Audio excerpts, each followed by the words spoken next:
And then Zeitz can just tuck in on that last chair when he does get here. And then I think let's get going.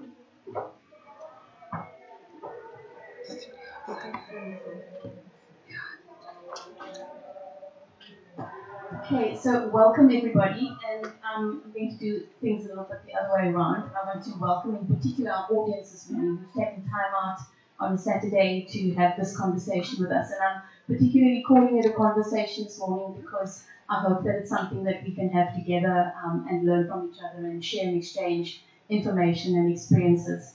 I also want to use this opportunity to welcome our wonderful panel, and I'll introduce them in a little bit. They represent, 5 of the panelists here represent the organizations that were instrumental in being the pickup points for the Cape Town show, and we'll talk about that in a little while. But also just in terms of housekeeping, we're using mics today so that you can hear us clearly. Each of the panelists have got hand sanitizer, so you can sanitize your hands as you handle the mic. And just to ask you to keep a social distance as we are talking, and you can move slightly forward if you want to. And then also just to acknowledge the Zeitz MOCAA team that are present and in the room so that you don't kind of worry about these strange people walking around and in between you. So I just want to welcome Tandazani and Sati from our curatorial team. In particular, Tandazani coordinates these panel discussions over the next 3 weeks. And also just to thank her ahead of time for doing that. Then Danny is the wonderful lady sitting behind the camera, making sure that we have recorded this moment and these discussions for history and for our time going forward so that we can learn from what we are saying, what we are sharing, and the work that we are doing. Belinda is on technical and at the computer, the essential job these days in keeping everybody connected and online. Tiffany, who is at the back there, is managing one or two of our presentations this morning. By one or two of the panelists say it's very lovely to have you. Thank you. And don't just breathe. That's all good. Okay. So without further ado, my name is Liesl Hartman, and I'm the head of the Center for Arts Education at the museum. And we are responsible for all the educational programming related to our content and to our exhibitions, and happy just to chat and exchange information about that with anybody later on. But to get to our panelists, I'm going to start on my left with Zeitz, who has just joined us, Zeitz Verlander, who is representing the Butterfly Art Project today. He's an arts facilitator from that project. He's also an entrepreneur. He describes himself as being a self-taught designer with a passion for doing community work and the work that he does in that project. And they're going to speak to you about that in a minute. Then we have Nevis Kuchelenberg, an old friend and colleague. We've been working together for many years in art centres. He's the principal of the Pierre Olivier Art Centre in Stellenbosch. He started there in 1988, guys, as the textile teacher. He now runs the show, and very happy to have him here, and looking forward to hearing from you. Then Rubin Kotzer to my direct left, who is representing the Targava Art Centre. Rubin is an educator there, an arts educator, but she's got an interesting background in biological sciences as well, which has been part of her study, and she's been a museum educator in another lifetime. So it's very nice to have you here back in the museum with us. And then to my right, from the far end, Kolani Sibunda, who represents the Open Heart Studio project in Mfuleni. Now, Mfuleni wasn't one of our pickup points for the Cape Town exhibition, but because of our outreach into various communities, we met Kolani and they came and they contributed to the Cape Town exhibition. So there are new partners with us. We're very happy to have you here, Kolani, and to hear about the work that you're doing in Mfuleni. And then next to Kolani is Vadile Soha. Now, Vadile Soha represents very interesting history in terms of this country and in terms of community and community arts projects, because Vadile actually studied at Walks Drift in KwaZulu-Natal years ago. It was the art centre that was formed particularly for black artists at the time who really didn't have places to do formal study because of the history of our country. And he also then worked at CAP, the Community Arts Project in Woodstock, which is now closed down after many years, but had a very, very important role to play during the apartheid years for artists, for activists, for writers, philosophers around that period. So he carries with him an important history, and we look forward to hearing from him. He represents the printmaking project in Langa, and also one of the pickup points for the Cape Town exhibition. And then to my immediate right is Rowan, and he is representing Lelela.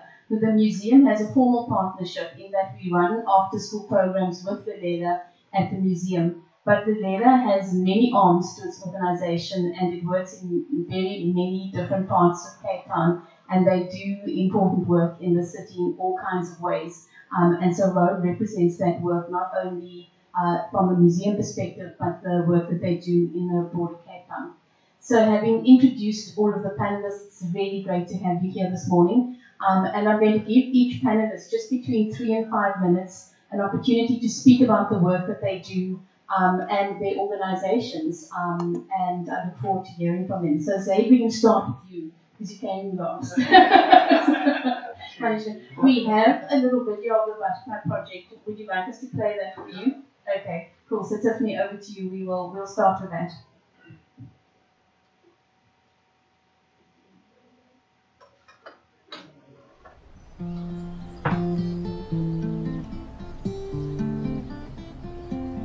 Vrygrond is a poverty-stricken community, and growing up in a community like Vrygrond, there's a lot of neglect, there's abuse, there's violence that children witness, and all of that needs an outlet, so it doesn't manifest in the children's lives as traumatic stress.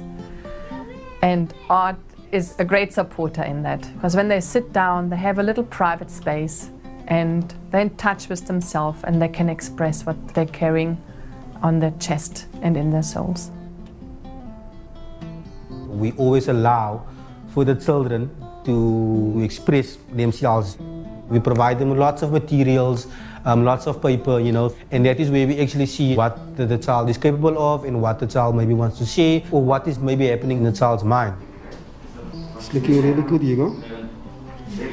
Hugo was that shy little boy who struggled to express himself. Initially we left RC because we were facing some challenges. There were some economic struggles in the country. So we decided to move in seeking a better life and a better future for ourselves. Arriving in South Africa was very tough because I had to adjust to new conditions. I faced challenges like discrimination because of the country I came from, because I was a foreign national, so I was treated differently. The little boy knew where he's going and what he wants to do, and he was so passionate about art. He just showed determination. He was working hard to become an artist, to develop an artist identity. I do believe that art helps me in many ways, because for me it's like a healing process. Whenever I feel down or something, I'll take a paintbrush, just start painting to raise my spirits. Hugo is self-motivated, he's very creative, he don't wait on anyone to tell him to do something, He makes use of the Butterfly Art Project by asking for materials so that he can paint in his spare time at home, and that's a big thing. Before I was very introvert, I never used to speak to anyone about my problems. It was very hard for me to open up to others, but with Pep, it actually showed me how to open up through my art, and I expressed myself through words, and I could actually interact with other people and share them my problems and tell them how I feel. The journey of the Butterfly Art Project was to develop programs for children, and out of these programs we developed the community art facilitator training. Anybody who loves to work with children and is interested in healing and likes doing art is invited to the community art facilitator training. In becoming a community art facilitator and in working with children in my community, I saw it as an opportunity for me to give back, to help, be part of the solution and to be part of the problem. So a couple of months ago, Hugo was starting to text me on WhatsApp. Questions how to start an art group, and that was very exciting for me because it was the first beneficiary coming up saying I want to become a community art facilitator.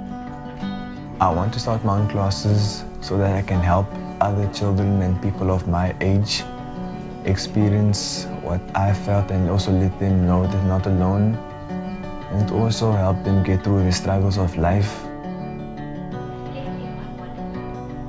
We have been working at the Capricorn Primary School now for 8 years, and when we started there were no art schools in the school community.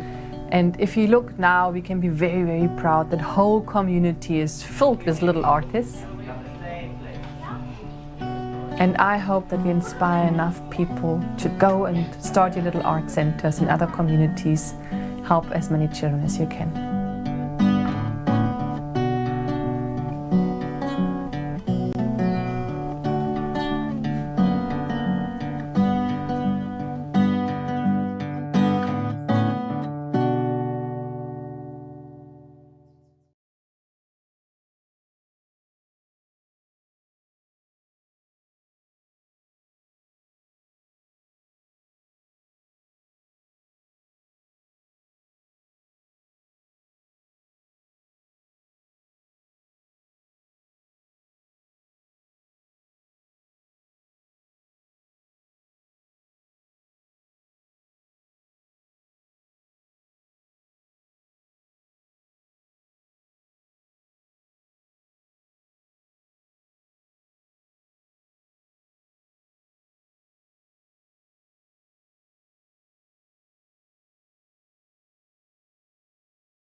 Hello. Oh, you're first up.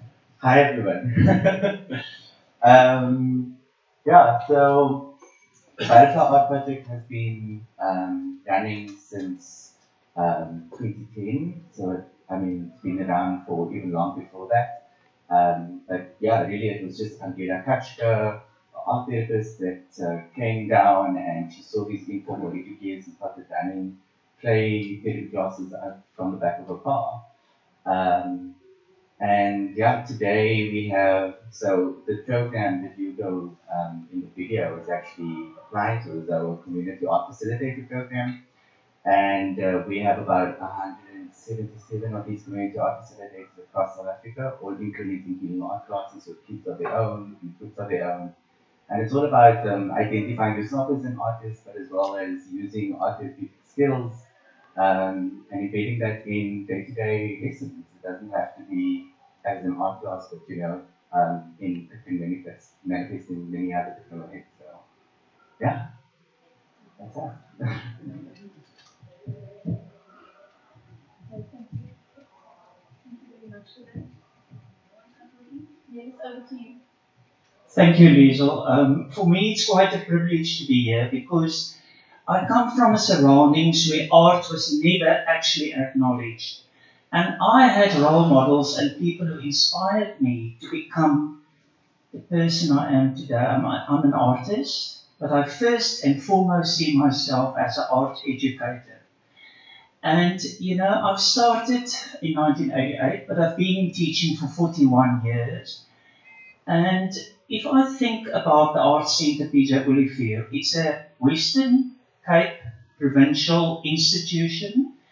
It's well supported by the state, but you all know that finances are always a problem. So I had to outreach to the surrounding areas of Stellenbosch, and I believe in empowering people.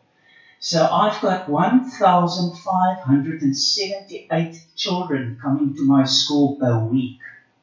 So I changed the whole role of the Art Centre. I believe in people, and I believe that with the visual arts and the design curriculum that we've got, we can go a long way in the new South Africa.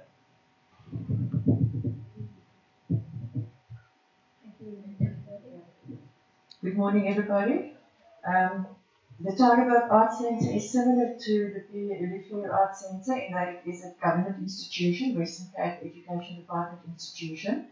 It was established in 1975 already, so it's 45 years old this year. We shared a building initially with the Hugo Lambrach's music school, which I can just mention is also a WCED institution with incredible facilities. So if you ever want to do anything collaborative with music and art, they might be people to contact for that. And we've actually had collaborations with them as well once or twice already. Since I've been an art teacher at the school, this is my 9th year there. So our mandate obviously is to work with school children and to work with the CAPS syllabus. So we have, for subject teaching, we have the grade 10 to 12 coming to us from about 20s. We offer the program to 20 schools in the area, the high schools that are sort of in our area. Metro North, it's called. Today, which I didn't mention today, we share the buildings with Metro North WCED people.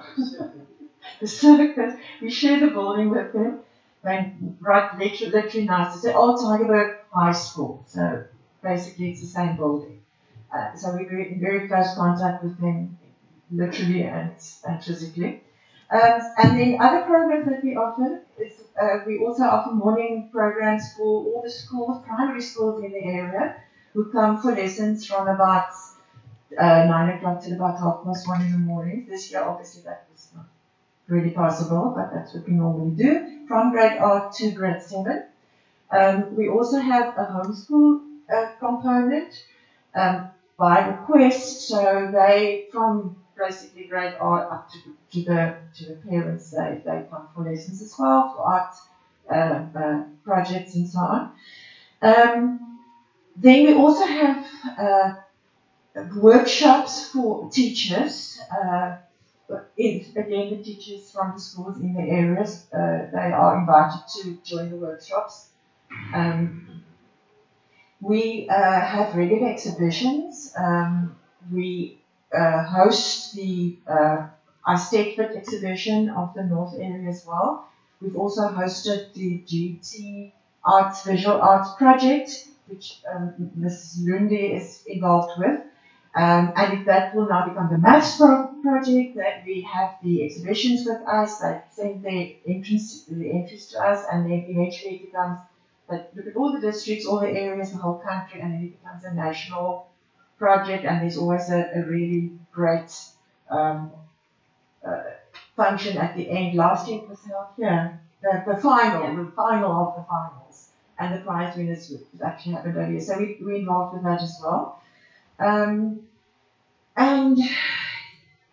then of course there's our art club, which also for children who'd like to do it as a kind of an extramural activity, Friday afternoons, from grade R to grade 7, and then the grade 8s and 9s get a kind of creative art project. We've got a project for them as well, which they also do as a kind of an extramural, but those are often, we look at those as the ones we'd like to win for the subjects, either design or visual arts from grade 10 onwards.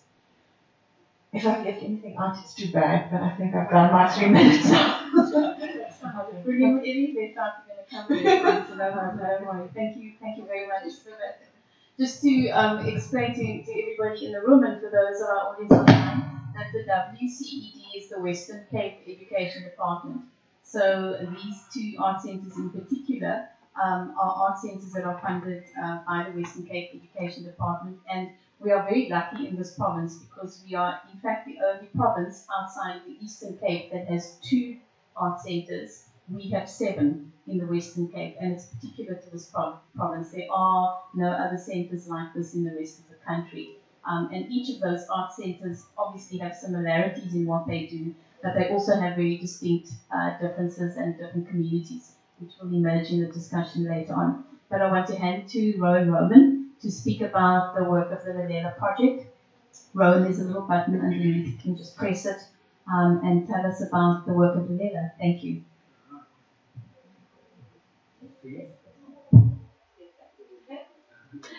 Good morning, everyone. Well, it is morning, so right? Yeah, good morning. So Lalela, much like the Butterfly Art Project, started 10 years ago in the Hape area. specifically out of a need to kind of occupy the young people during the World Cup hype. That was a bit crazy. So obviously a lot of kids were just unattended, roaming free, doing the things, and our founder kind of started just basic art projects to keep them busy throughout those time periods of the day. And that blossomed into, I mean, I'm even speechless when I think about it. Projects throughout the country. We have a project in northern Uganda. Just thousands of kids whose lives we touch and who touch us as facilitators and art educators and art specialists. So Lalela primarily works in the after-school sector with schools in the specific communities as partners. And then we run after-school art programs. We also have specialty programs like our leadership program and our female empowerment program. And in the new year, hopefully, a program for young men.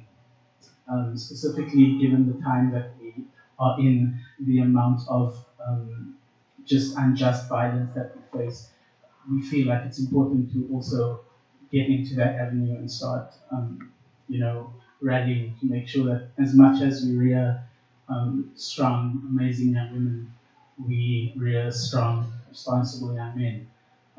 So yeah, that's basically that. Thank you. Thank you, Rowan.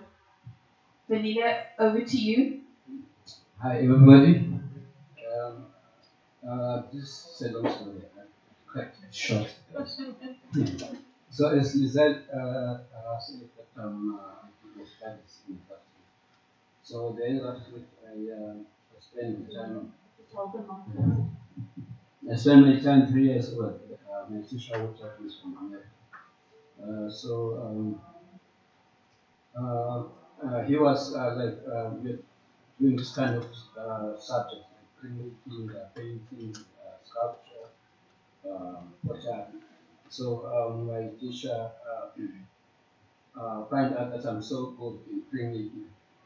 That's where I just got passionate in printmaking. So after my studies, I came back in Cape Town. I was born in Cape Town. So that's where I met some other artists. This artist introduced me to do this kind of workshops in the townships. This kind of organization called Supero. Supero is an organization coming from Johannesburg. So that's where I participated in these workshops, national workshops, international workshops, local workshops. So I've been there for more than 10 years from this kind of workshops. So here in Cape Town, in Uganda, as Nyana has said, that's where I did this workshop in Uganda and met some other artists in the township. So there were also kids there for the younger center. So that's where we met these kids, and then we end up having this kind of idea of doing cleaning workshops in the township.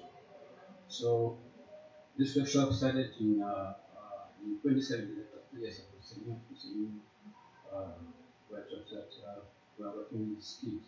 So we end up having this kind of idea to do this workshop with others in the township. So we named them the Land and Young Plants Meters. So what we do now in community, we are doing this kind of monoprints, dino cards, etching. So get them, we encourage. So after 3 years, we decided to do this every 3 years to choose the other kids every time in the township. So that's what we are doing. Thank you. Thank you, Vanilla. Polani, over to you to tell us about your project. Greetings, everyone. Open Heart Studio is a very young organization. So we have 11 months old, but I can say that we're doing very well in our community. So Open Heart Studio is an organization that is promoting visual arts in disadvantaged areas in Cape Town. So what we do, we provide artists with space and art materials so that they can practice art. So also we do help them to exhibit some of their artworks. Thank you very much, and thank you to all our panelists for giving us a little bit of a background. I'm going to pose some questions, and the questions are really kind of thematically based around the title of this discussion, which is Community Crisis and Care. And I want to start with the notion of care, and I want to pose this question to Zaid and possibly to Rowan, because their organizations have certain similarities. But to talk to you specifically around your approach and your methodology that you implement with children when you are teaching them and when you're working with them. So can you give us some insight into how that may be particularly significant for the way in which you work in your communities? Yeah, absolutely. So our curriculum, if you can call it that, they run in terms, and our implementation with kids, how it works is that it's based on the Butterfly Art Project method, which is the thesis of Angela Katchler's therapy, the therapy degree. So how it works is that you spend about 8 weeks with the kids, and it's all about consistency. So the minute from they arrive, basically the session's already started. So it's not actually the session of the art that always, everybody thinks that's where the healing is sitting. But it's about rhythm and consistency. So the kids are acknowledged, they are looked into the eye, they all do a check-in in the morning in their circle. So those are all parts of the expression that makes them allowed to be vulnerable again, because they are desensitized most of the time of what's happening inside the communities. And then we obviously have an objective where they have an art session.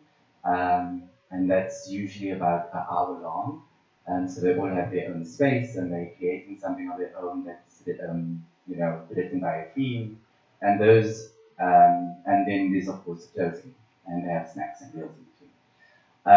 But the design of the curriculum is that the first 4 weeks that they start in the Butterfly Art Project, they are seen as sort of like cocoons, when they emerge into the caterpillar phase, which is 6 to 8 weeks, and then the final session where they celebrate their artwork. So whatever they do create in that term or over the year, it's finally put up in an exhibition where we can instill pride in the kids and they can identify the work that they've done. And yeah, so that's how it works.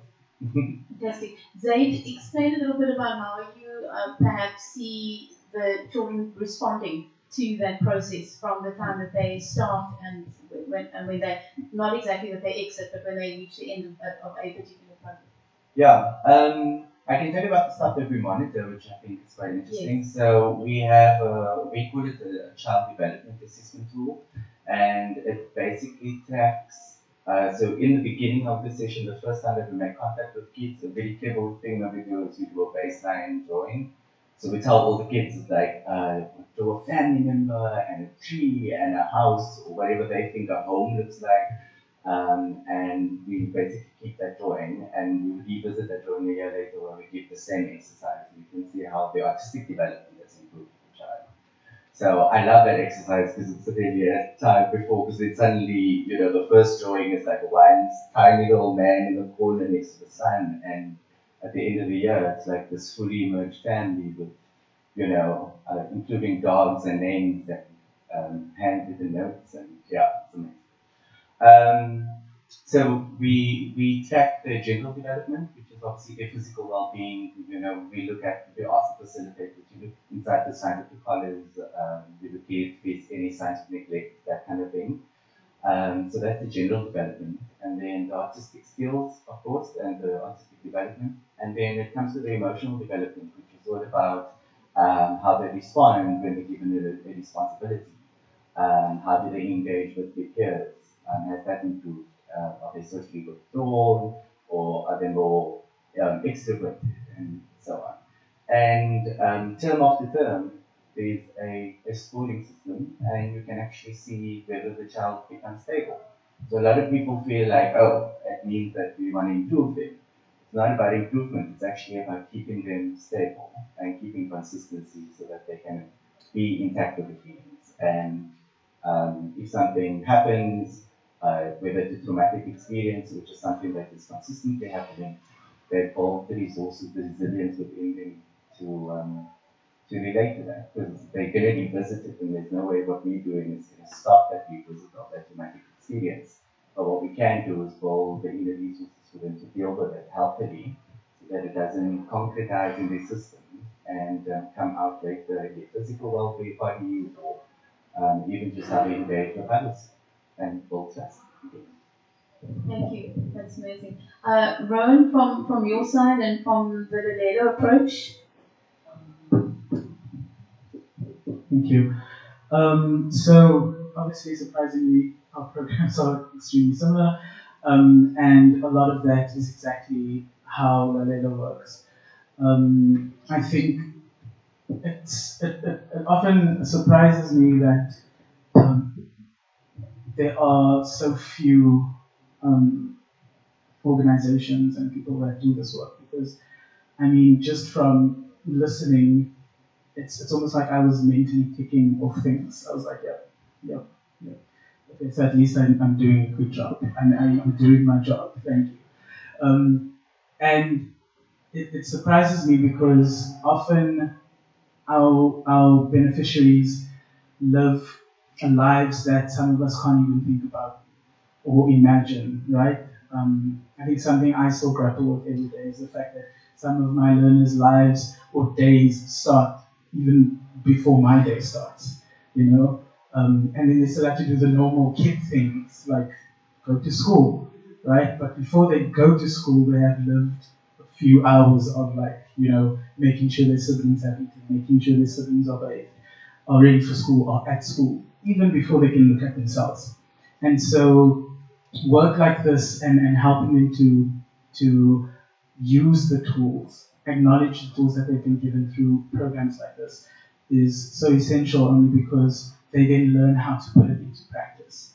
And so I always say at Lalela, we aren't rearing artists, we aren't creating artists. I don't want to put an artist out into the world. I want to put a well-rounded individual out into the world. I want to put someone who can use the tools that they've learned through art, right? Through programming, through social cohesion and connecting with other people. So those are the types of young people, and they can always revisit the skill. They can always revisit and pay it forward. But once they have that skill, it's something nobody can take away from them. And so, yeah, there's not much that I can say that's going to differ from what you said, but just to emphasize, I guess, just the importance of it and how happy I am to be able to, you know, have both my passions, which is young people and their development, and art in one job. Like when I thought about what I wanted to do with my life, it was never this, right? Because people are like, how the hell are you going to get paid? You understand art? Who's going to put the lights on in the house? And for the longest time I was thinking about it, and I was like, damn, I don't know a successful artist. You know, like, maybe I'm going to have to, like, wait there and study. And, you know, it's crazy, but I'm so thankful that both of my passions have found a home, and I can help in healing. So that's the most important thing. Thank you, Ron. My next question is posed to Kolani and possibly Vanina. You've spoken a little bit about your projects. Tell us a little bit more about the community that you work with. Who are the recipients of your program? Are they young children? Are they young adults? But also, both of those organizations are very particularly placed in a specific community. And I'm interested to know what is the response from the community to the work that you do? How is creative arts education or creative activities viewed by the community or valued in a particular way? And who are the people that you are actually working with in your projects? Cholani, just a little green light there.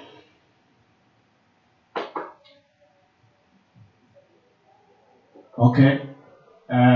in my location, we are working with young artists. So the response is very, very, very good because some of them now they are showcasing their artworks in different galleries around South Africa.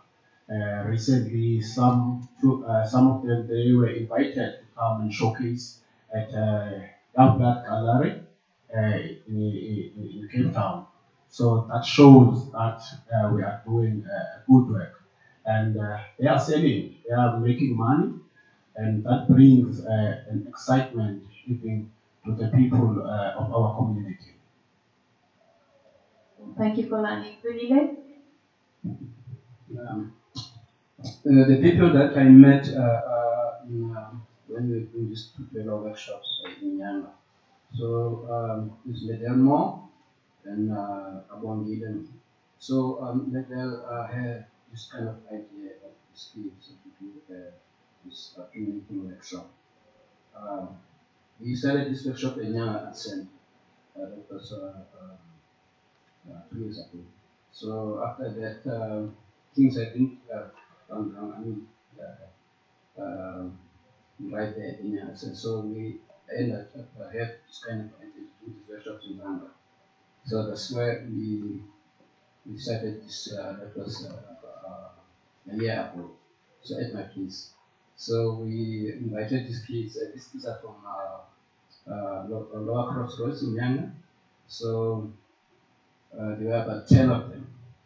So that's where Liddell had this kind of idea to raise funds for these kids and to do this making workshop. She ended up buying some materials, the small printing press. So all these things are there in my place. So we're doing these workshops every Saturdays. That is from 9 o'clock to 2 hours. So after that, we just go. So there was this kind of we end up having this kind of idea to do a show for them. Firstly, we did the exhibition show in Stellenbosch University. It's a place there, it's a gallery somewhere in Stellenbosch. So that's where we invited some people to come to see, and the parents, see the works of the kids. It was successful. Yeah, so before we invited these kids, we just let's talk to their parents to have this kind of intimate forms and accept them to do this workshops. So this is ongoing thing. So the second exhibition we had, this was the second exhibition that was the same year that was last year in Worcester. So they had this show, and then people invited people, they came and buy some wax, for the kids. So they were so happy, the kids, the first time, they ever said about So that was the last time. So we are still doing this workshop. So for next year, maybe this will go on and then we choose the other kids.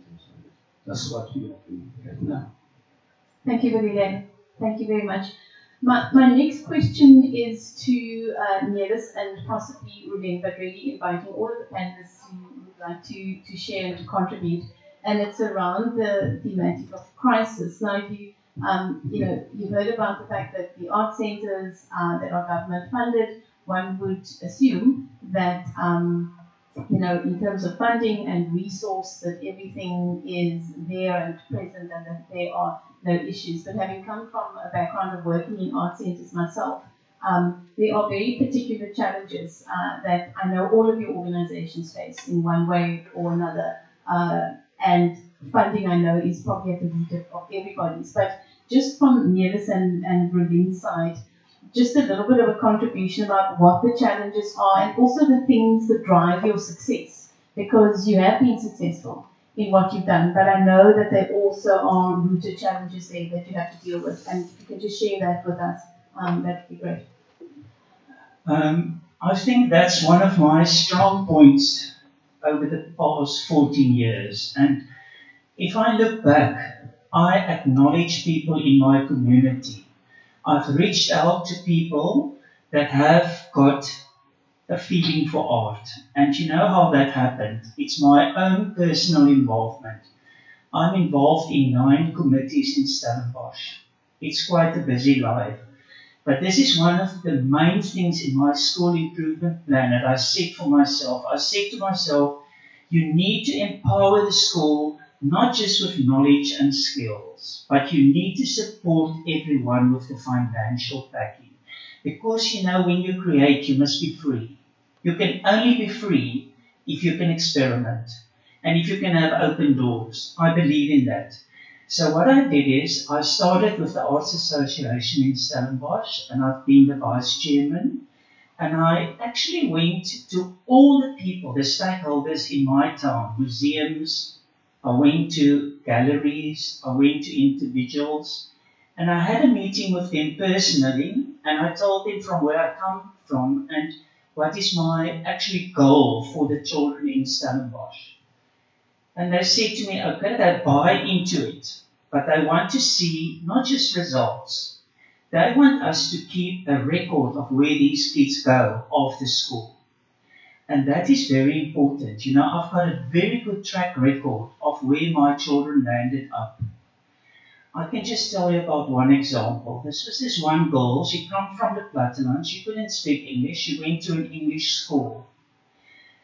It was a language barrier initially. And I said to her, just relax. I'll speak to you on your terms. I'll help you.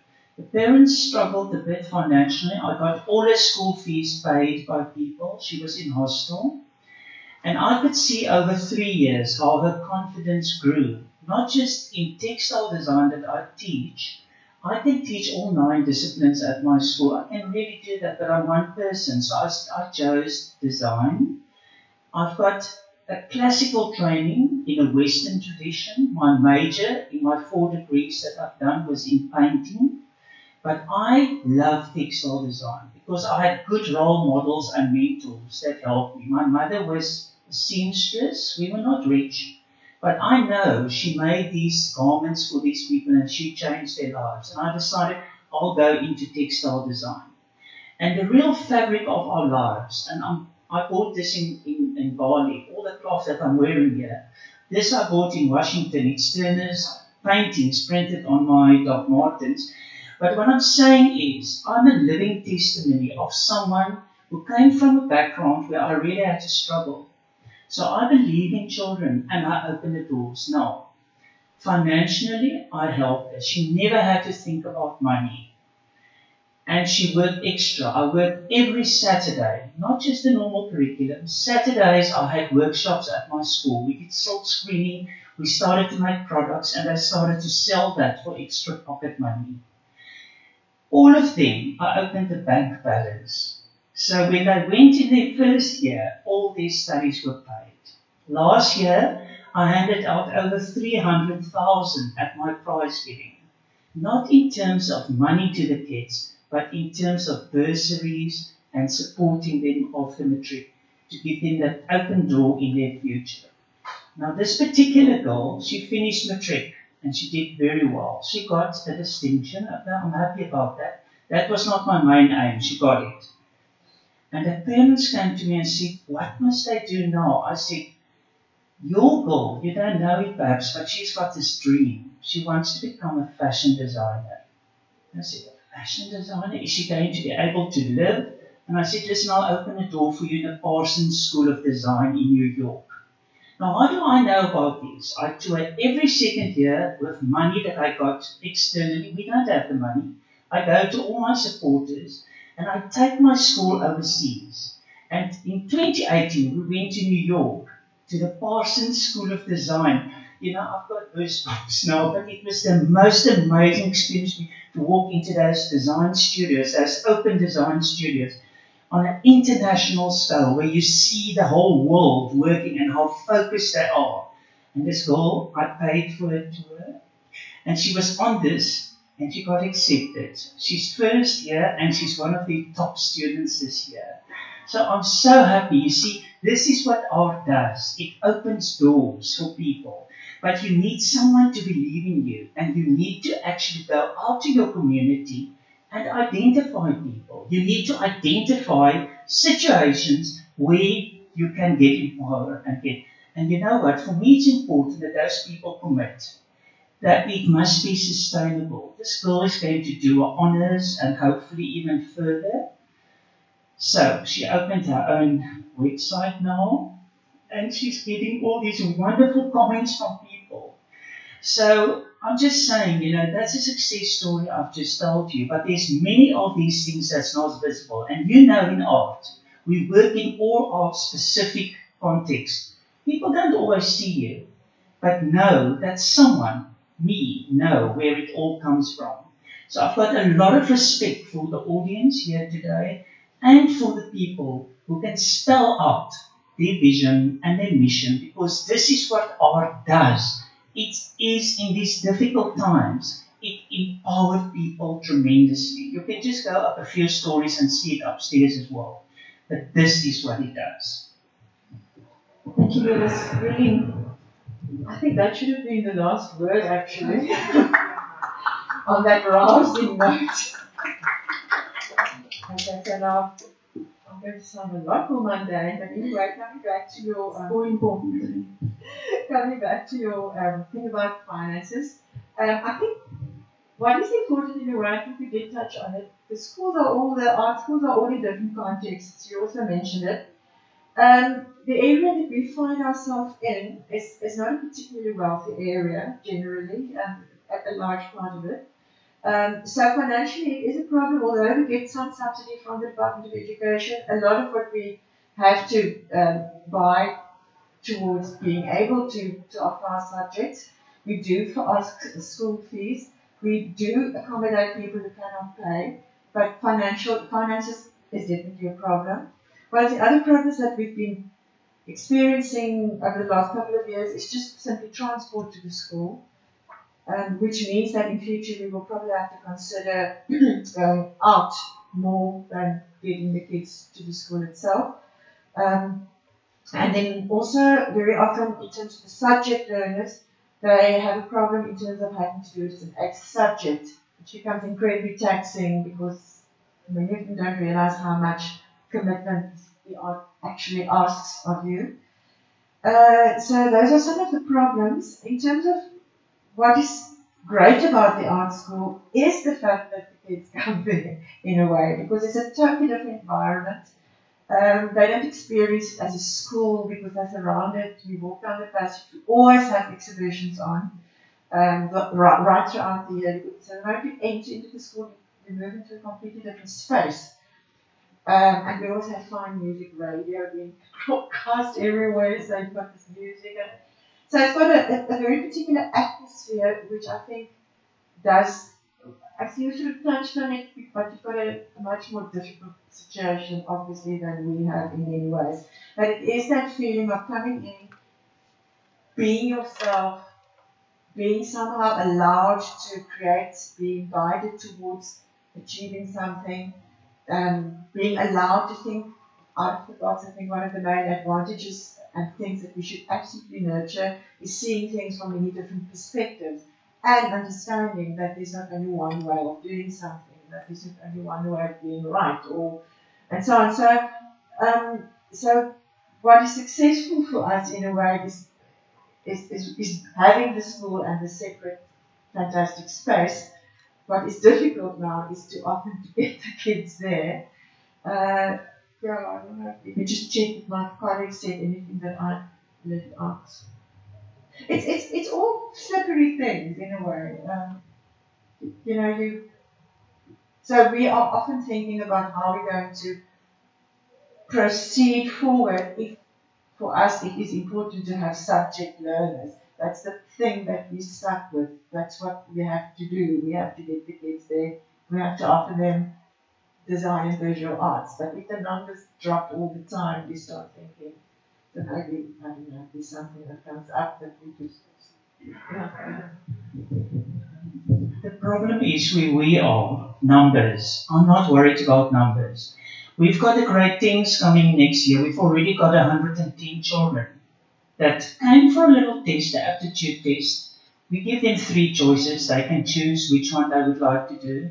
And we place them where we can. The thing is, I work after hours to get money in.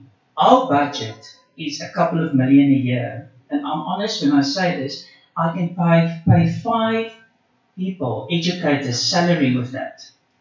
So that means we've got 5 people from the department and another 5 from governing body. So we can give them specialized education. We've got 9 disciplines, 5 in visual art and 4 in design. And when we get the grade 8s, we grow them because we are involved in primary schools. And you know, we've got open situations where people come in certain situations where not just exhibitions, where there's workshops, but it's not only at my school, it's through the Rupert Museum. Because I'm part of the Art Association, I do holiday workshops with all the surrounding children.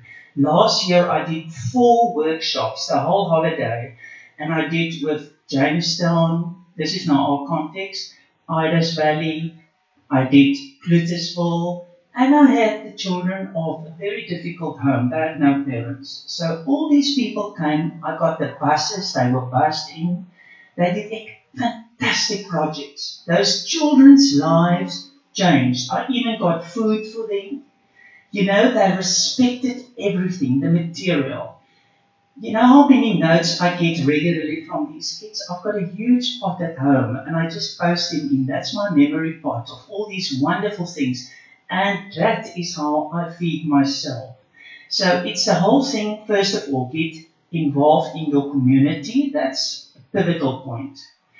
How do you get involved? It's sometimes you become the face, and you need to do that on a very specific, you have to set goals for yourself. You can't do everything. So I've got a whole group of people around me that I trust and I empower, and they are willing, and they do this for the school. So get your parents involved. Get people in the community that's got expertise. Get them involved. Trust people, because there are wonderful people out there. Even if it's just a lady who come and clean all the cups after they had some cool drinks. You know what I mean? Okay, that's the first thing. Trust your community and get them empowered by identifying them. The second thing, money. Set yourself goals. I mean, money, it's expensive times, and it's going to get even worse. The petrol price is coming down next week, but that's the only thing coming down. I'm telling you, it's going to be, 2021 is going to be even a more difficult year than this year. Not because of COVID, because suddenly people had to rebudget. So recycle materials, look at sustainability. What I got, all my grade 10s handed all their old jeans to me now. We're cutting it up in little blocks. I'm doing a whole mosaic project next year in grade 11 with them. So recycle fabric, clothing, plastic, you know, all these things. It's around. You can. Recycling, very important. The third thing, when people invest in your school, they want to see results. So what you do, you make art visible in the community. You go out and you do a project, a wall painting. I've done 7 murals in Stellenbosch. It's all visible. People love it. They can see the kids work on that, and the kids identify with their town and the issues that they have to deal with every day. So get people involved in your town or wherever you are. Make art visible. Wall paintings, if you know at Salt River and everywhere in Woodstock, there's a whole route on wall paintings that you can go and see. Set yourself that goal and say, identify 5, 6 places in your town and make that the art project. And then art becomes alive. But buy into, get people involved. That's from the money aspect. And then the last thing, and this I feel very strong at. Don't look at time as too precious. We're all on this earth now. We're on the real stage. We're not practicing. We're on the real stage. This is your time. You won't have another time. So now you must invest in what's in front of you. So don't underestimate your kids. Never underestimate your community. Although it's sometimes very difficult. I've seen many very, very bad things. And we turned it around. We gave people hope again. That's what people want, and that is the main thing. Give people hope. Okay, make it alive again. I've written something. This was after 12 in the night. I'm a night person, especially for you. I must just get it. It is special, so just wait. Hang on a second.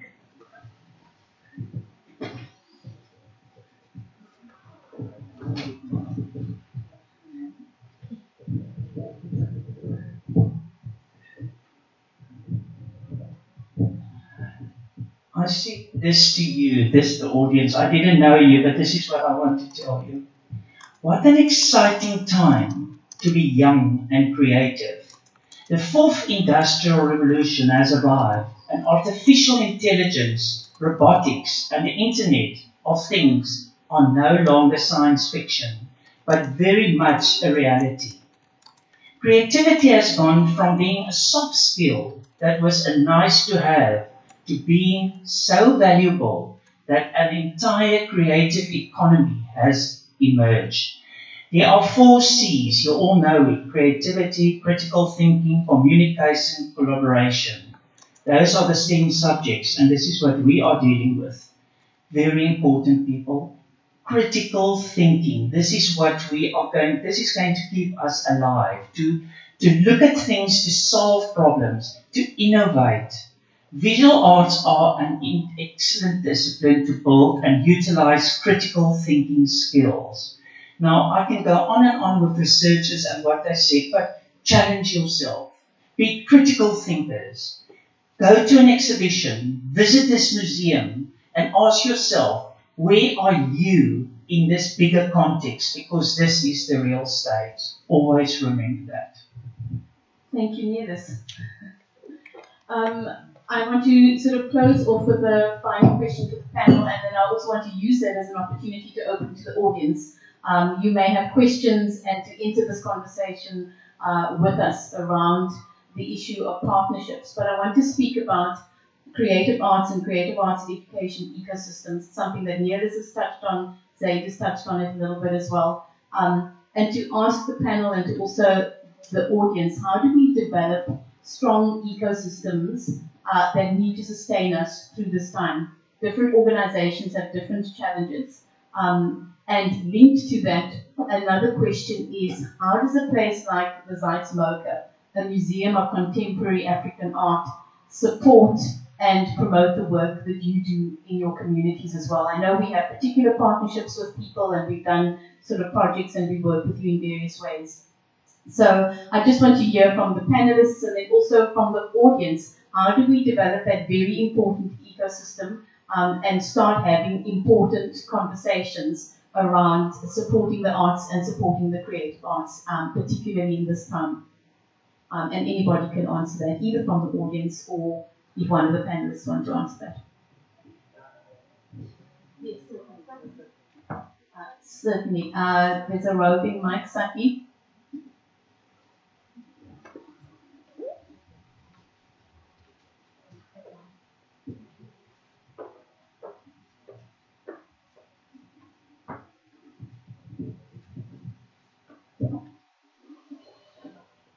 Yeah, my name is Neville Matros.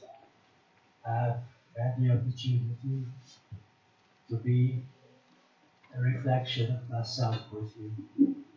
Everything that was said, it resonates. The arts, the children. I'm 54, but I feel like 11 years old. In what you do is helping to understand trauma, experiences, crises. How does one find forms of expression? My journey started 4 years ago in a place called Ocean View. I live in the Netherlands. I'm coming home. You come home, you have all kinds of things. You have separation, you have anger, you have blame, you have past times that stuck with us and you cannot move an inch further. Together, how does one express that? So I started to create the environment, to come back to eco. I looked at my environment and I saw plastic. And that's where art started for me. I created a fish. I looked at the community. I want to help but could not help itself. I want to empower but couldn't not empower itself. So I created a festival on my own, human rights, for kids to sing, to dance, to play. And that's where it started. I went further, I looked at various places, and I made more plastic. And that was my material. When I got a bit further, I looked at my history, my environment, colonialism, oppression, what happened, who do I blame? I put it in a sculpture of plastic and paper. So that's where it started. But I'm a kindergarten teacher. Art I can sell, but it's not my story. I have a sculpture up there, it's called Beyond the Western Cape. So you have 4 provinces, east, north, west, and south. I'm in the middle of this compass.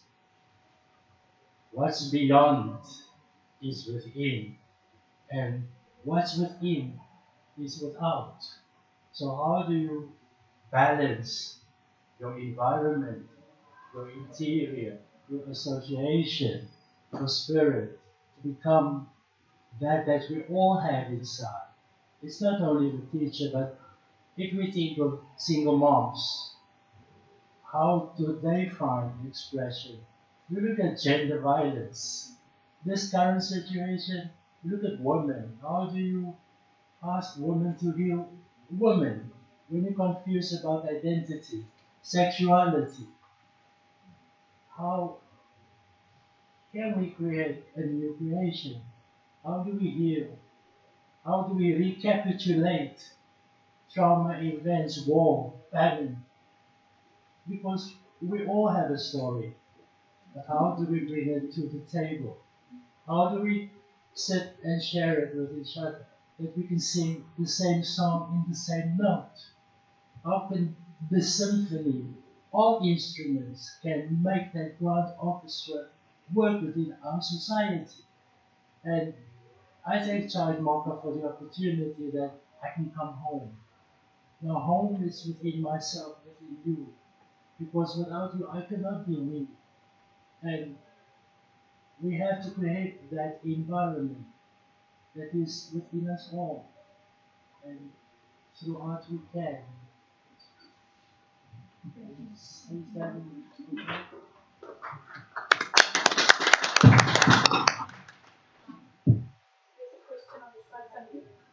Sorry, the gentleman at the back and then on the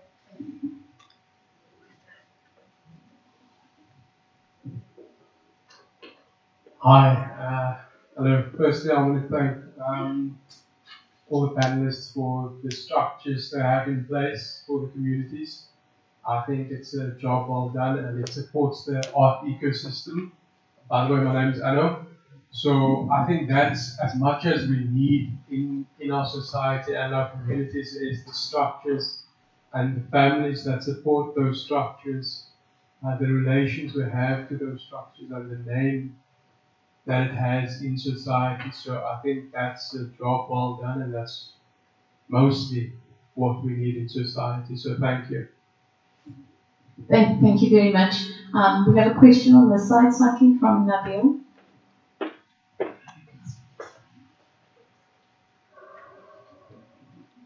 Hi everyone, I want to thank you first for inviting us and bringing us together. I feel firstly that we have a problem in South Africa, in Cape Town, in the world, that we often don't connect.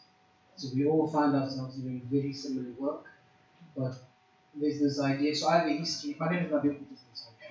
So I have a history in academia which I could swear about right now because I feel that we just constantly create these exclusive circles and we come to these gorgeous events and we go home and we disconnect once again. So there's this concept called the sociological imagination, which very basically means that you experience an individual problem and we all feel that pain and that trauma continuously. But as soon as we zoom out, you realize that the problem is completely structural and it keeps us separated. So I've been in many circles. I don't consider myself an artist. I get very shy with those words. But being in a space like this, it gives me a little bit of fears to say, okay, cool, maybe I should step into that. So I have a question, and this question is more to myself, because my work a lot is around using the arts as platforms for communication, for bridging divides, to challenge, to work against the idea of colonization, because we are there. So we need to adopt a decolonizing approach, and that just means push back at structures. So Adela and myself, our work is a lot around bringing young people and people together with us as allies. So we remove the title of facilitator, of educator, and we only want to be allies to people so they can develop their stories. What that means is we adopt an emergent process. So we can write the curriculum, but as soon as we start, we say, fuck the curriculum, and we throw it out. Because we are interested in what happens when we all sit together in the circle and continually tackle ourselves as we stand together. So my question is a lot around healing and the idea of what does collaboration mean to each of us. Because I really struggle with the word collaboration. I've entered into many collaborations before, and it's literally always meant this really fluffy picture to say, hey Nabil, we want you to do this. This is a little bit of money. Step out, we'll put your name on this mural. I don't want that. I'm not interested in that. So I'm particularly interested in what collaboration means to people, and how what the role of an active collaborative network could be with spaces such as this and people such as Richard and Liesel and all of you really standing with us and connecting often. You know, I mean, Brother Neville was speaking about festivals. I'm working in festivals. I'm in the hospital and other spaces, but we never yell at each other. You know, I could have gained so much knowledge from you before by just standing beside you. So how do we foster this collaborative network? They're not ones. Let's not tick the box. Yeah, there are no boxes. You know. So my question is, what does collaboration mean to you? And then secondly, why are we absorbing these titles so much? Why don't we throw it away? You know, why don't we just throw it in the bin, leave the titles behind us, and just do the work? You know, and treat it as emergent processes of standing beside each other. So my question was, what is the role of collaborations? How do we find egalitarian collaborations, meaning we all step into the table from the point of design or from the point of the idea, not you bring the idea to me. I'm hurtful of it. I don't want to do that anymore. If you come to me with an idea and say, no, I don't want that. The people I work with don't want that. That used to be spoken to, not spoken with. And then, what do you think the role of an active collaborative network could be? I was in a space in the city where I had to come up with a workshop where a steering body for the performing arts would come together. That was such bullshit. The city just wanted a platform for all of us to sit together, take a photo, What happened then? So what is the role of an active network? What could we do as neighbors, as brothers, as sisters? What could we do to challenge this? Could we write proposals together? Could we develop projects together? Could we have meetings like this more regularly? If it's not the Zeitz Museum, let's use our spaces. Let's open up the spaces. The work you're doing is beautiful, all of it. So what is the role of an active network in challenging all these structures? Time is now. And I'm happy. Thank you, Nabil. Anybody want to respond to Nabil's question around the issue of what is collaboration? Go for it, Ron. Thank you so much, number one, because while you were out here cursing, I was like, I wanted to say it. Thank you. It's okay, there are no children in the room. Thank you. Yeah, no, thank you so much for that. I think as you were speaking, I was doing my happy dance. I don't know if you saw me, I was bopping, but like, honestly, I think what you said hits the nail 10 times on the head.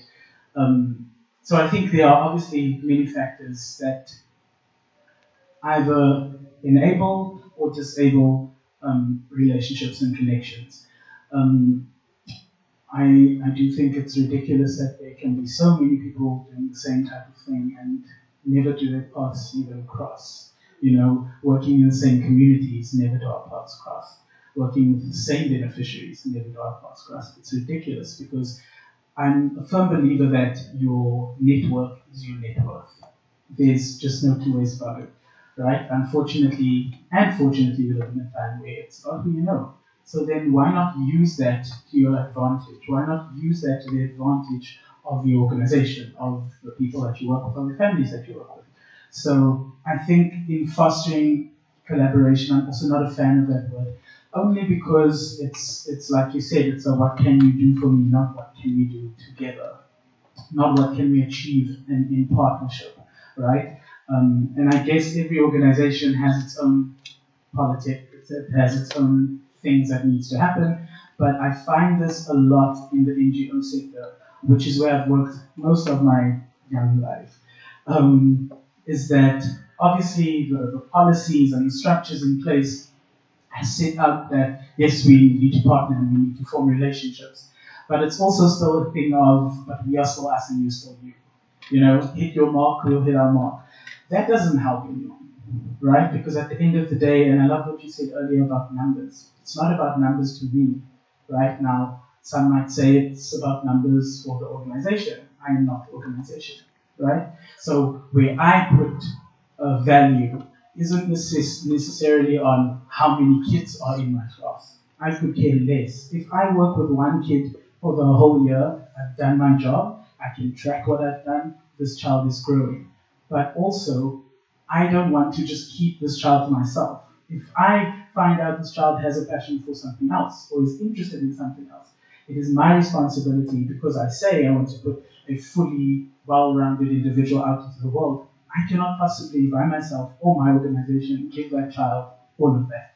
So it is my responsibility within the partnerships that I create, because I'm the one with the network, right? To be able to help X amount of kids to explore, be creative somewhere else. And sometimes I think that that's the ego of this type of work. It's that I want to be able to say, oh, those are 5 kids from my class, they are my alumni, look where they are. They went to New York, I did that. No, you didn't, sir. You didn't do that. The community did that, right? Because I cannot do things because I want to be able to sit back and say my work allowed so-and-so's child to do X, Y, Z.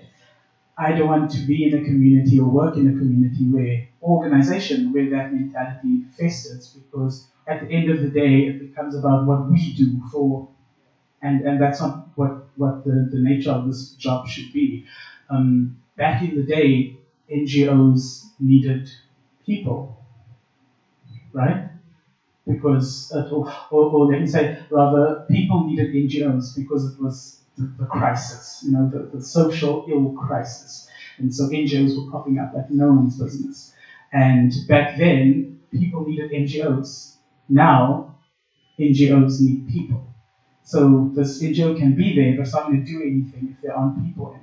But then also we need not just the people from that specific NGO, we need the people from other partnerships, whether it's healthcare, whether it's all of these things help in being able to shape a young mind. Like I said, the art is the tool, right? But that's me giving someone one tool. That's us giving someone one tool. Someone else can come to the table and do something else. And so when it comes to collaborative efforts, I think there really needs to be take a look back, step back, look back at it and restructure, because all the structures essentially are holding us back from actually fulfilling the potential that these kids have and that these communities have. And so once we break down the barrier of, the differences and oh, you work there, I work here, the them and us. I love what you said. You said, I am because you are. And that's what Ubuntu is. And isn't that like South Africa's buzzword? But I don't see it, right? I don't see it. I see it in spaces like these, right? But then again, brings me to your other point about having institutions and places like the Zeitz, and what you guys are doing is so important. However, one of my friends said to me, You know what my biggest pet peeve is?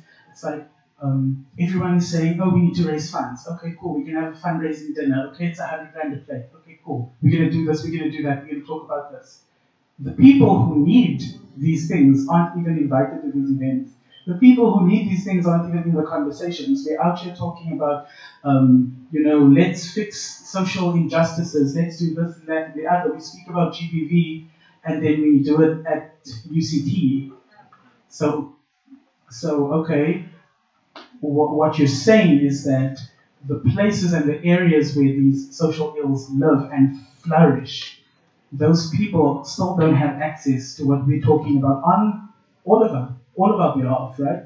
It's ridiculous to me because those structures need to be infiltrated. These walls need to be broken down. There's no reason for us to be sitting here talking about cohesion and collaboration, but the people who we work with, I know people that work in communities where they don't even know the people in the communities. They get in, they get out, right? There's no relationship building. There's no talking to people. It's seeing people, working with people and go, okay, they also work here and I'm going to make them. That's not normal. I don't know if that's normal to someone, but that's not normal to me, right? We all need to come to the table. We need to break down these structures. We need to break down these constructs. And also understand that times are changing, right? And mindsets need to change with the times. There's so much happening that we need to undo, so much happening that we need to unlearn and relearn when it comes to working together in the first place. Thank you, Rowan. Amazing. Anybody want to respond to what Rowan has said? Yes?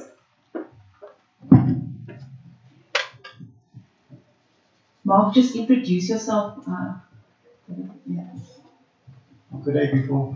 I've been sitting here listening to all these nice topics and so on. It's all introduction of art. I am Mark Jenica. I'm from Spring. I'm an art facilitator also there at primary schools and at the libraries. 2016, I 2012, I just started to go on with this initiative about art, keeping children off the street and so on. And then, I think this is very important because 2016 I won the Cultural Hero Awards. 2016 I won the Lead Essay Hero Awards for what I'm doing in the community. Now, if I look at all of you, everybody, we are all heroes, in different ways. It's just not about awards, but to work in a community with our kids. And since that time, it's now 2020, I like what you said. Sorry for pointing some of you, but I like what you said about the government. They will come in here, they will take photos and then they go. After that, nothing happened. It's like when I come back to the children, like me having workshops with the kids, doing amazing work, the children doing amazing art that can go to the market, that can be sold. I'm selling my children's paintings. I'm doing it every day. But how can we, as a group, that's sitting here now, the gentleman there also said, how can we help each other to sell the kids' paintings? And the other children that's not really, they can art, but they're not really interested in art because of grown-ups telling them, if you want to be artists, you're not going to survive because there's no money for artists. Now, how can we as a group that's sitting here today help our kids to sell their paintings, even your own paintings as well, so that they can even help their parents with finance? Because we've got a lot of children that's doing amazing work. I'm working with this primary children. I started children's paintings. They are 11 years old, they are 8 years old. There's 3 Golden Award winners that I'm busy with for WCD. So we need to really think, how can we help our kids? Thank you, Mark. I think what I'm hearing in a lot of what people are saying, it's about, and responding to your question, Nabil, about collaboration, it's about transaction. It's about what happens when people get together and start talking and what happens in that exchange. And I think what we need to acknowledge when transaction and exchange starts to happen, and we're not talking about monetary transaction, is that there are levels of power in that transaction, whether we like it or not.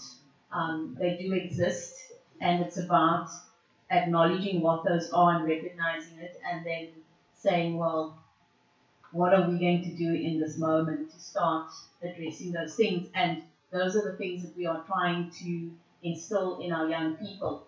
Nera spoke about being critical thinkers. It's about that. And so in our own transactions around partnership, around collaboration, about sharing projects, about creating projects, it's about really looking at those things very, very carefully. But I think what I'm hearing people also saying on another level is that you want some action. Yeah. So enough of this talking business. This has been nice. It's great that we're all here. But I think people want action of some kind. There's so much happening in communities. We are acknowledging our issues around GBV at the moment, and there are whole lots of other issues that need to be addressed. So, and that we only really start to answer those things and to engage with them. And it isn't also about, I think, saying, well, here's a nice packaged solution for you, and off you go. Because we know that it doesn't work like that either.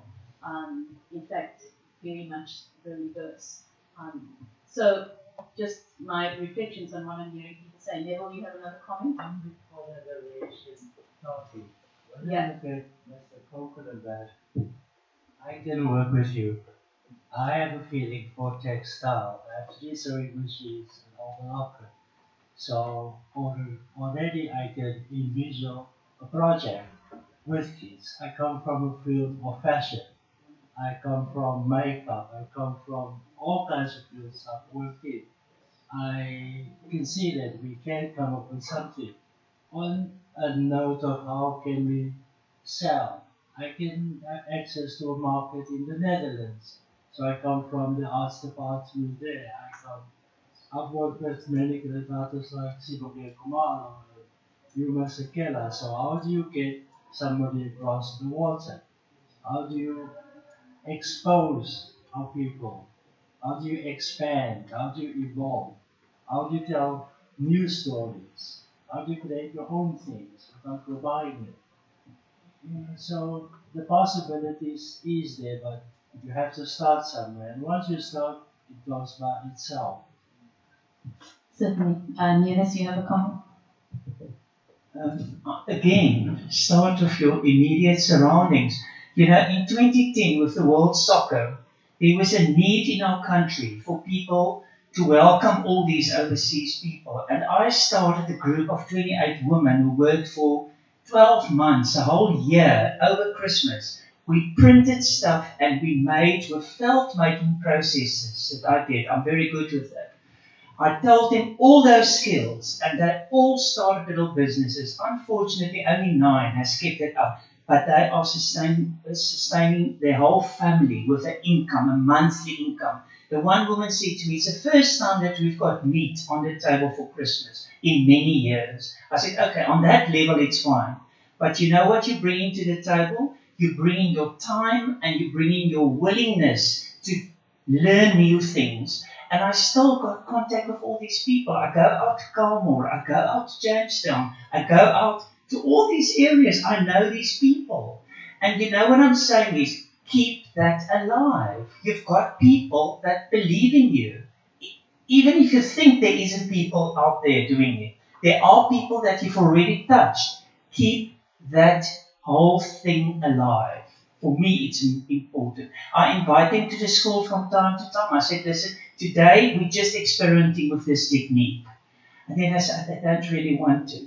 I said, come just for an hour. And then they start to work. I've got aprons for everyone and they just start. And you know, the people go out there and they're different people. And this is something that the pandemic I've made a whole list of bullets, what I got from it. The one thing, the main thing is that it kept people healthy. The creative people, it kept them healthy. I've got women out in Stellenbosch that see me this afternoon that want to come and show me their new prints. Keep people alive. Collaboration, yes, but establish those things and keep it alive. Thank you, Niels. Any last comments, guys? We have to wrap up. Zaid? Okay, so what I'm hearing a lot is we want to see, you know, collaborations, and we also can see that we're all working in silos. And I'm also hearing that, you know, NGOs can't always necessarily be beneficiary focused because those collaborations are emerged after the funding and the proposal has been written in. And what I'm hearing is like systematic, like look at the bigger system, look at the sector, like funding is given when a collaboration is put in place. There's the problem. I think it should be, the collaboration should be put in place and we require funding. So that already. And then there's two little things that's always sitting on my mind. And one of them is like, you know, the World Economic Forum released that 50% of the working hours globally right now is going to be obsolete in 10 years, guys. 10 years. So that means whatever we're teaching our kids now is not going to even exist in our subject bases and our curriculums. We don't know what we're giving them right now in order for them to work with. So let's give them the tools of emotional intelligence. Let's give them the tools where they can fight the machines. Give them the tools, however you think that the world is going to end or wherever it's headed. At least they will be able to be autonomous beings that can think creatively and come up with new solutions and come up with the new work that we need and the new job capacities and so on. So it's not about competing on this level. We should try to eradicate that old mind of thinking of like giving them all the best possibility and education is all it is. Because I'm seeing that the world is going in a very different way. And I just hope that what we're teaching our kids and how we collaborate now in the future is actually based on what is coming, rather than where we would like things to go and how we would like to see societies to live. Can I just say that I deal with this every day? We've got, in my subject design, we've got outcomes, we've got final products. The children need to plan. They go through a whole conceptualization process. I even teach the university students who are going to become art teachers to understand the creative process. And in my subject, they've got a product at the end with a business plan. They need to work out for themselves a business plan. So people, this is the mindset that we need to install in our kids because they're the future leaders. They are the creators. We're not going to be there. So we need to encourage these children to think for themselves and to create, in my case, job possibilities. Every one of them have got their own little business. They've got a business card. You won't believe when you look at their things. So this is what we need to do. That's the route to go.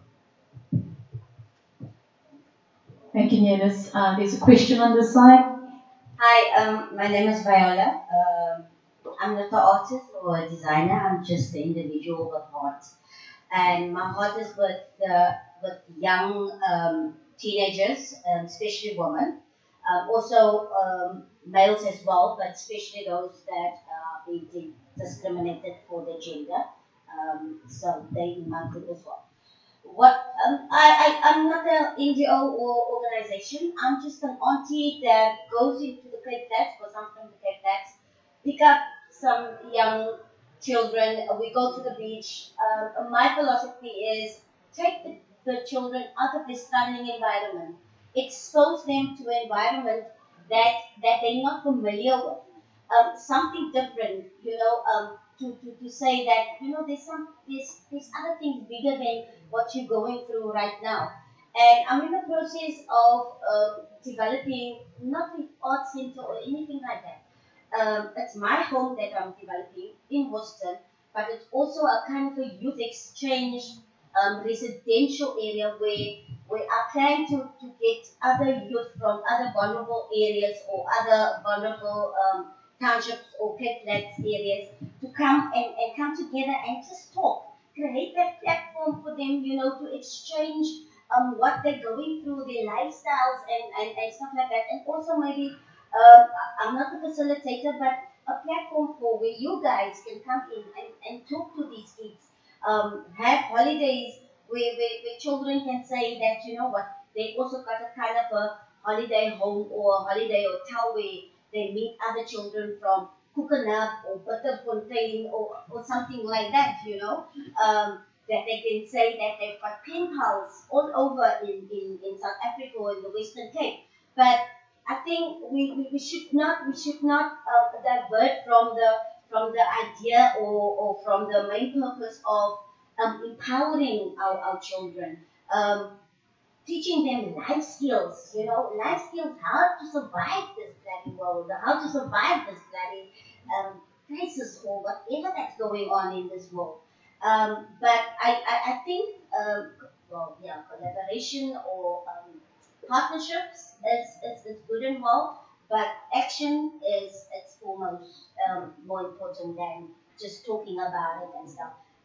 I wanted to bring two of my girls or three of my girls with asking. I grabbed them along all over, but it was said it's only for, you know, but I think we should start bringing these children into these kind of platforms, into these kind of conversations, you know, because we want to help them. Then bring them in. Let them know what's happening. Let them see what's happening. This is their platform. Give it to them. Thank you very much. One more comment on the floor.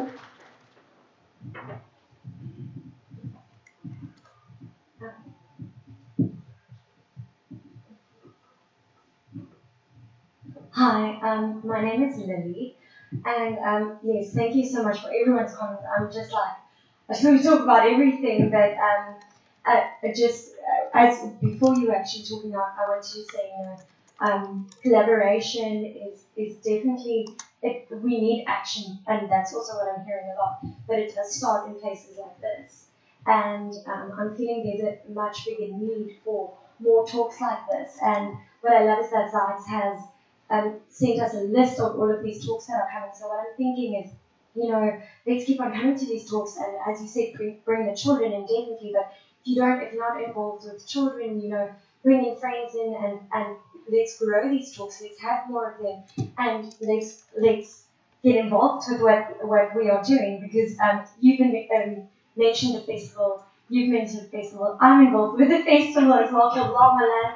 That's also about art and just sharing our passions and our talents and growing that and having courageous conversations, and you know, and I worked in Kaimandi for I think it's 8 years, doing a bunch of things there, and I'm sitting here and I'm listening to you, and I'm going like, oh my goodness, I just wish I could have connected with you guys earlier while I was still working there, and I'm sitting here going, oh, but I want to talk to you now, and should I? And you know, and it's even just that small action of going, okay, I'm just going to go and introduce myself to Zaid, and you know, let's start talking. And as you said, I love that point of not talking at each other, but really trying to listen and to learn from each other. And yes, I think this is so powerful, and just this conversation here has given me hope.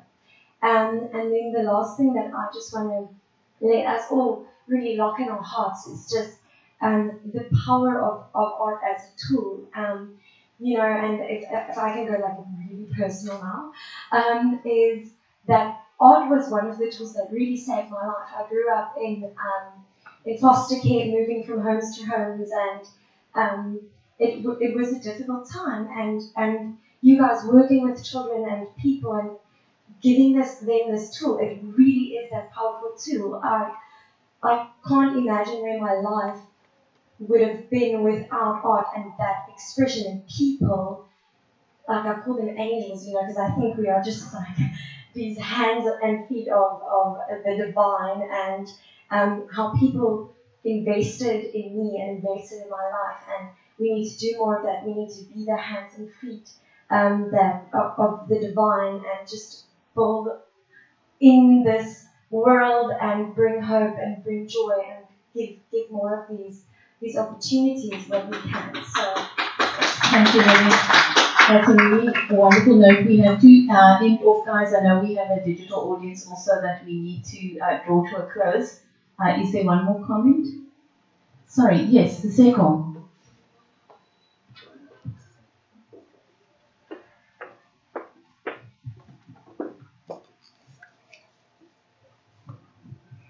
Hi everyone, I'm Suseko. I work as a gallery guide here at Zeitz MOCAA, and I tend to organize my thoughts as I speak because I sort of mediate the art, so I never really know what I'm going to say exactly. But if I might be concise in this case, people often need something tangible in which to invest in. I've always found that, particularly around the arts and design, it is rather than saying a humility because we exist in that humble space, it is an imposed humility. Whereas you can't ask for investment because what you're doing is supposed to be for everybody, so on and so forth.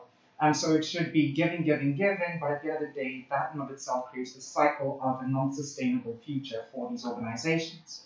So when I think of all the work that you're doing, and I mean, I grew up in Bubulet, I still live there, and it's become so congested.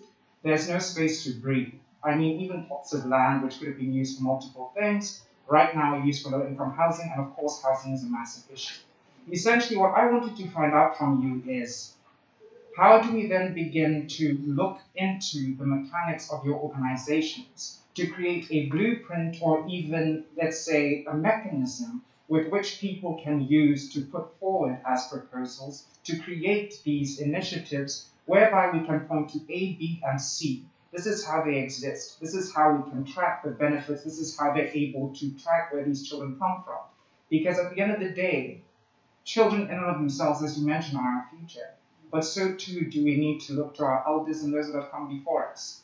How do we capture, let's say, the essence of your organizations? How do we capture the information so as to create this outlet whereby we can justify our existences? Anybody on the panel want to respond to that? Siseko, just for clarity, are you talking about a place where information is held about organizations? Is that what you're speaking about? Yeah. Like a resource, as in, I mean, Right. We often speak of youth galvanization, this massive energy, so how can we use community, people, links in order to create this sort of, let's say, seed with which multiple things can grow? Okay. Zaid, you wanted to respond? So, you tell me like how the organizations work structurally, like, and how someone can just copycat that. Like, here's the blueprint of this organization, I can just steal that and implement it somewhere else. Is that what you mean, or no? More along the lines of these are the organizations. This is how I can justify for me creating this art center. It has worked here, it's been proven here, and so too can we now justify creating it here. Okay. So I don't know how it always works because I'm also understanding this realm a little bit better, but what I understand by like sector development would be that everybody comes together and they create certain networks. So there are particular community of partner organizations where all of the organizations are held together and everything is captured in that more military kind of meeting by meeting. So I know of that. But then obviously when that's where the problem about collaboration comes in. It's a lot of these networks are being monitored and held by governmental organizations. So everything is going to be already, all conversations are already limited to ticking the box rather than beneficiary focused. So there's your problem. And so the other thing I was thinking of is like the after school game changer was a big thing that started emerging now where all the organizations that are doing after school work. So that's also a network. But I think what happens is that it's all that info is sort of captured and placed in somewhat textbook kind of formats that people can copy and so on. But maybe what we're talking about is an independent network where we're not driven by a government system. Such an anarchist today. So perhaps that's where the action begins, is how do we get this group of people to sit together in a space and to say, these are the blueprints for how organizations have run and been successful and have been challenged, and we want to make that accessible to people, and how do we do that? But it has to come from you and from us, not to be imposed from the outside, because some kind of database is needed by X, Y, or Z. for a particular purpose. So, Seko, thank you for that, guys. We do have to wrap up now. It's gone past our time, and always the conversation towards the end becomes the most energetic and passionate, and it fills the room with that buzz that Lily was talking about. So I do want to say thank you very, very much for coming out today and for creating the space here. I had a final question around the museum, but I think it's kind of been answered in a way where we need to act now. We need to act as individuals and organizations coming together and having pointed conversations around some of these issues that have been raised today. Can I please say that we've captured the information on YouTube so people can revisit it and go and have a look at that again. And also just to end off on the note of these panel discussions came out of our programming for the Cape Town show. And the Cape Town show has been described in many ways very beautifully by Kandazani as a love letter to Cape Town, by others as being this welcome home greeting for Cape Townians, but at its essence, it is an act of radical solidarity. And I think this is also what people are speaking about today, that we need to be radical and we need to act, and we need to act together in order to strengthen who we are and the work that we do as well. So on that note, thank you very, very much to everybody. You're welcome to have conversations with each other. I know one or two people are interested in seeing the Cape Town exhibition, and you're most welcome to do that. But let's say we will see you again. Thank you very much.